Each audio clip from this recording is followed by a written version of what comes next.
Toto je turista, nie? Toto. To je šulina. To nie je skutočné toto. To je chore. Taká mladá. Není chorá, ona je hladná.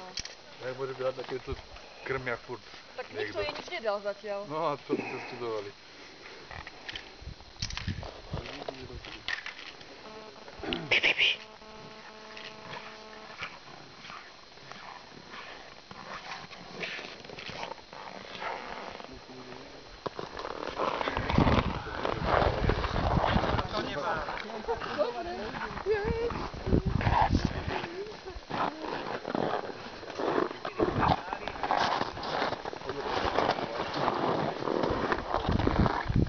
Normálne, to je chore toto tu. Není chore. No, zvyknú sa.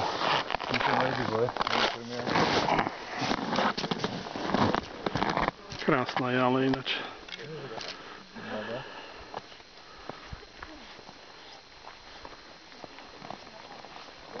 Počuje, že rozbalujú niečo, vidíte? Aha. Je zvyknuté.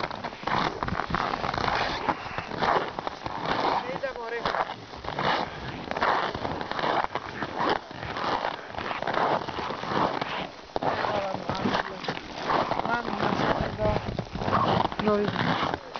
Pošušť s papierom, pošušť. Máte taký papier, pošušte iba s papierom. Čo? Dobre som nedala. No. Už ani vyberáva. A to je krásna lištička. Plazuje.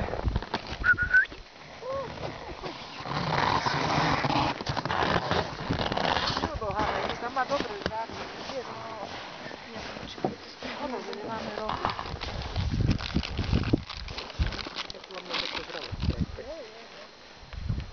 Napríklad v tom... Stehno z kurčata nemáte náhodou? Alebo kuracie prsia. Hej, to nemá. Aj s rýžou a uhor. Hej, slíže. A potom... A ty si fantastická, počuj, nepoďme. Ona vôbec nie je zvláštna. Ja si zvykla na to, že ľudí dávajú. Asi, už hej. No kúkaj, je to normálne?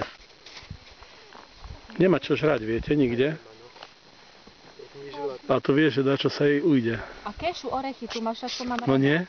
No to pozberajte. Keď som vtedy tak pozerala je. Niekto nehodil, vieš, tak pozerala. Ale ona by mala aj šupku z banána zjesť. To nie. Nezie? Ona skôr za mesom. Nedáva jej to. To dobre, to nevadí. To nevadí. Ona už vyberáva, vidíte, že ona už nezie hocičo. To zje šupku z banána. Ani opica nezie šupku z banána. Nie? Ale títo... Tie gorily asi teraz budú jesť, nie? Včera v lese a normálne tam sú pomaranče porozhadzované, paradajky, papriky. To vozia také, keď trošku zamrznuté sú a tak, viete, že pre zver a tak ďalej, takže... No ale pomaranče...